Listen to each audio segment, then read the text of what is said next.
아이들의 놀이치료를 하면서 발견한 거예요. 그 놀이치료하는 분들이 아이들 놀이치료할 때 이게 인형이라고 장난감 이러면 이렇게 한다고 그래? 이게 뭘까?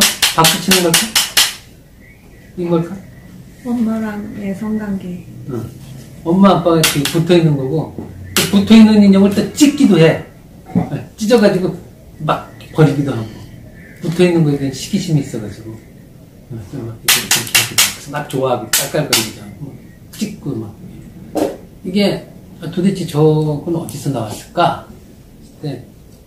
이미 그 선천적으로 아이의 환상 속에 이제 엄마 몸에 아이가 대단히 관심이 갈 만한 되게 중요한 것들이 되게 많이 들어있으니까 엄마 몸속에 아이가 꺼내 쓰고 싶어 하는 것들이 되게 많아. 엄마 몸속에. 그 중에 하나 엄마 아버지가 붙어있는 상도 있어. 그게 이제 시기심을 일으키지. 엄마 아버지가 붙어있다는 건 이미 삼자관계를 알고 있다는 소리지 않아 이게. 그래서 이게 오디푸스는 남녀가 성이 다르다라고 하는 것을 지각을 해야만 이 섹스라고 하는 거에 대해서도 개념이 생기는 건데 분명히 남녀 성이 알기 이전에는 목욕탕에 가도 성기가 보여도 안 보이거든? 보여도 안 보여 성차의 지각인데 선천적 환상이라고 얘기를 해. 그래 오디푸스가 이미 첫 1년 때부터 시작된다. 이건 상당히 프로이드 선생이 인정하기 어려운 건데 이 양반이 말하는 무의식적 환상은 선천적 환상서부터 주로 구강기 환상들이에요. 프로이드의 유아성 환상하면 대단히 아주 매혹적이고 낭만적이고 정열에 불타오르네요. 어떤 사람을 봤는데 첫눈에 반했어요. 유아성 환상이 자극받아서 그렇거든. 그런데 클라인의 환상은 구강기 환상이에요. 종류가 달라. 아이들은 구강기 때 어떤 환상을 가질까? 태어날 때부터 가지고 있는 환상이자 또 초기 엄마 경험에서 갖게 되는 환상. 여러분의 꿈에 집어삼키고 막 이빨로 이렇게 잡아먹는 괴물 있잖아. 입으로 막 입이 커다란 괴물이 와가지고 날 잡아먹으려고 들고 막 팔다리를 막 아그작아그작 먹고 이런 것들이 구강과 연관된 환상이야. 예. 어떤 사람이 뭐 고통을 호소할 때나 어떤 괴물을 형상할 때 주로 이 날카로운 이빨로 나를 집어삼키려고 들고 그러면 다 구강 환상과 연관된 거예요. 또 입에서 갑자기 뭐 여러 가지 오물이 나온다거나. 클라인은 욕동이론과 대상관계이론을 고유하게 결합시켰어요. 그래서 클라인이 프로이드의 죽음 욕동이론을 특히 주목을 해가지고 1차 세계대전을 겪었으니까 진짜 끔찍하거든. 그래서 그 죽음 욕동이론을 주목해서 아니 도대체 인간한테 어떻게 저렇게 파괴적인 게 나올 수 있어? 유럽이 너무 오랫동안 전쟁이 안 일어나서 막 전성기였었는데 1차 세계대전으로 완전히 그냥 끔찍한 일을 겪었죠. 저렇게 어마어마한 파괴성이 언제 어떻게 나올까? 여러분도 지금은 뭐 그럭저럭 여러분의 파괴성을 이렇게 해소시켜주는 문화적 혜택 여러 가지 혜택이 있으니까 이 정도지. 어떤 혜택도 주어지지 않고 계속 고통만 있게 돼봐. 전쟁이 일어나봐 그러고 어떻게 될 거야? 원초적 상태로 돌아가게 될 거야. 원초적 상태에서 잠자던 파괴욕동이 일깨워지면 어떻게 될지 몰라 인간이. 그래서 이 죽음 욕동을 잘 소화해내서 삶의 욕동이 더 이렇게 잘 이렇게 골고루 인격에 스며든 이렇게 순환되는 그런 인품이 있고 어떤 순간에 좋았다가 갑자기 그냥 파괴욕동으로 막 사람을 그냥 경로를 하고 막 파괴하고 이런 사람도 있고. 도대체 이 오리진이 어디서 나온 거야? 했을 때 하여튼 구강기 하여튼 여러 가지. 그래서 이 욕동 이론과 이 욕동을 어떻게 해야지 잘 해소할 수 있는 거야? 했을 때 이게 대상의 역할이 되게 크구나. 그래갖고 이제 최초 대상, 그 중에서 특히 오디푸스 대상보다 최초 대상. 근데 요즘에 와서는 오디푸스 대상과 그 최초 대상 두 가지 다 파괴욕동을 제어하는데 순기능을 해요. 근데 1차적으로 최초 대상이 너무 중요하다. 모든 만성적 정신 문제의 근원에 엄마가 있다. 뭐 이런 거예요. 구강기 엄마. 그러니까 욕동 이런 거 대상관계를 잘 조화시켰어. 그 다음에 공격성이 기반이 되는 죽음욕동의 작용에 많은 역할을 했는데, 이 죽음욕동, 여러분, 아니면 그냥 끝장내버리지, 뭐 죽어버리지, 뭐 이렇게 하면 이게 더 완전 극단적 언어잖아, 이게. 예. 죽음 불안에 시달리는 사람은 가장 진짜 센 불안인 거예요. 예. 멸절 불안, 죽음 불안.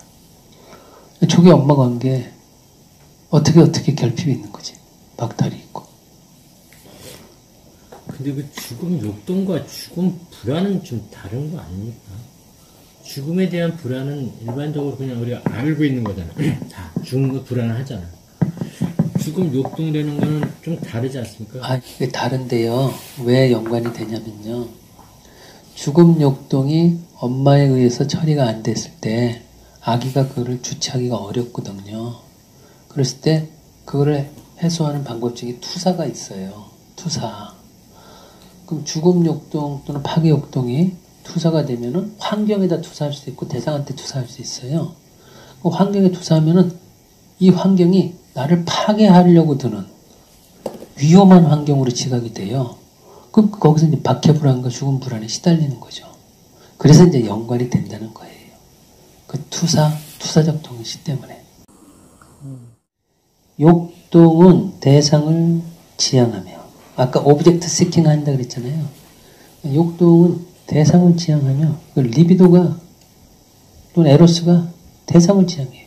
꼭 성적 결합이 아니더라도 그냥 대상 자체가 갖고 있는, 대상이 있고 없고에 따라서 존재의 삶의 어떤 질감이 너무 달라지게 느끼는 사람은 대상이 가령 파트너 어떤 사람하고 사귀다가 그 대상하고 결별을 해도 약간 타격은 입더라도 근본적으로 막 흔들리지 않은 그런 사람은 초기 유년기에 최초 대상이 마음속에 안정적으로 자리 잡은 사람이에요. 긍정적 엄마상이에요. 모든 정서 활동과 방어는 대상관계에 연결되어 있다. 그래서 이 최초 대상이 좋은 관계를 잘해줬으면 원시적 방어 기제에 더 이상 집착하지 않아도 돼요.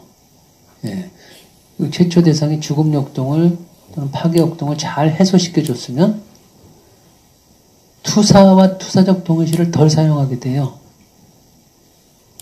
분열도 덜 사용하게 되고. 해소시켜주지 못하면 분열시키던가 투사하던가 둘 중에 하나야. 분열시키는 건 완전히 정신이 저 내면 속에다 가둬두는 거고, 투사는 바깥으로 배설하는 거예요. 둘 다 부작용이 있지. 투사하면은 그 대상이 너무 위태롭게, 무섭게 느껴질 것이고, 분열시키면 내부에서 보이지 않게 부정적인 작용을 일으킬 것이고. 그래서 이 투사와 내 사이에서 수많은 내적 대상이 형성이 되는데, 이 사람의 내적 대상 세계가 어떤가? 이게 되게 중요한 거지. 최초 죽음욕동을 최초 대상이 제대로 아기한테 해소시켜주지 못해서 죽음욕동이 투사되고 내사되는 그 과정 속에서 형성된 내적 세계를 갖고 있는 사람과 죽음욕동이 해소가 돼가지고 삶의 욕동을 투사하고 내사한 사람과 내면 세계가 다른 거야. 에? 어떤 사람 만나면 내부 세계에 쌀벌한 내면 세계로 가득 차 있어. 내적 대상들. 쌀벌한. 그래서 나는 아라고 얘기를 했는데 저 사람은 왜 나를 공격했어? 그리고 당신이 이렇게 하면 당신한테 별로 안 좋아요. 라고 얘기했는데 왜 나를 공개 비난하는 거야? 막 이렇게 막 격노할 수 있어. 이게 내적 대상 세계가 좋은 대상들이 별로 없는 거야. 그래가지고 좋은 자극을 줄 때는 막 구원자 같이 이렇게 막 이렇게 되는데 나쁜 자극을 주면 고통 자극에 견디지 못하는 아이가 유하잖아. 어른은 웬만한 고통도 받아봤잖아. 어른인 줄 알고 이제 적절하게 당신의 단점은 이것이고 이렇게 얘기해 주는데 아이는 그게 부정적인 걸 소화를 못해. 저한테 제발 부정적인 언어를 뱉지 말아주세요. 이 사람은 내적 대상 세계가 부정적인 게 많이 차 있는 거야. 그렇게 되면 힘들어지지. 그래서 지금 아무리 이쁘게 이렇게 꾸미고 있고 막 멋지게 꾸며도 내적 대상 세계는 알 수가 없는 거야. 매력적인 남자하고 매력적인 여자가 외투로 잘 꾸미는데 겉모습 보고 이렇게 선택하고 그러는데 내적 대상 세계를 볼 겨를이 없는 거지. 내적 대상이 이렇게 부정적인 내담자들이 주로 오잖아요. 상담실에는. 그래서 되게 비성숙하고 이기적이게 상담자가 부정적인 언어를 그 부정적인 언어에 대해서 이렇게 객관적인 표현을 해도 비난으로 받아들이기 때문에 이런 분들은 다시 키워내야 되기 때문에 충분히 지지하고 그 내적 대상의 엄마 역할을 그것에 그야말로 오리진한 접근법을 안내한 것도 클라인서부터 시작되죠. 클라인 그 다음에 위니까 전부 다. 근데 최초 그 사람이 갖고 있는 파괴 역동을 해소해주는 역할을 하고 난 다음에 뭔가를 지적을 해야지 수용을 하지. 파괴 역동이 계속 들고 있는 상황에서 이렇게 하면 안 들어간다는 거죠. 네. 죽음 역동이라는 게 과연 저 있는가라는 게 되게 의심스럽거든요. 저는 철학하기 때문에 그런 증명할 수 없는 거를 있다라고 저는 보고요. 공격성이나 파괴성이 있는 건 맞아요. 근데 그거의 근거와 원인을 죽음 역동이라는 것을 설명하는데 너무나 형리사학적 설명이 들려요. 저는. 프로이트가 죽음 역동이라는 그 개념 용어를 등장시켰을 때 제자급들 대부분 의사들이 이거는 사변의 영역이지 과학의 개념으로는 인정하기 어렵다. 그렇죠. 그래서 논란이 많이 됐어요. 근데 인문학자들로는 과학을 충분히 했기 때문에 그분은 저 언어를 써도 된다 이런 쪽으로 재해석하기도 하고, 그리고 그 에고 사이콜로지 주로 이제 정신의학자들로 이루어진 정신과 의사들로 이제 에고 사이콜로지 쪽에서 프로이드 이론 중에 가장 받아들이기 힘든 게 죽음 역동이었고, 그게 이제 죽음 역동을 그래서 에고 사이콜로지에서는 아까 말씀하신 공격성으로 공격성 포지티브가 나오는 어떤 그 데이터화할 수 있는 부분.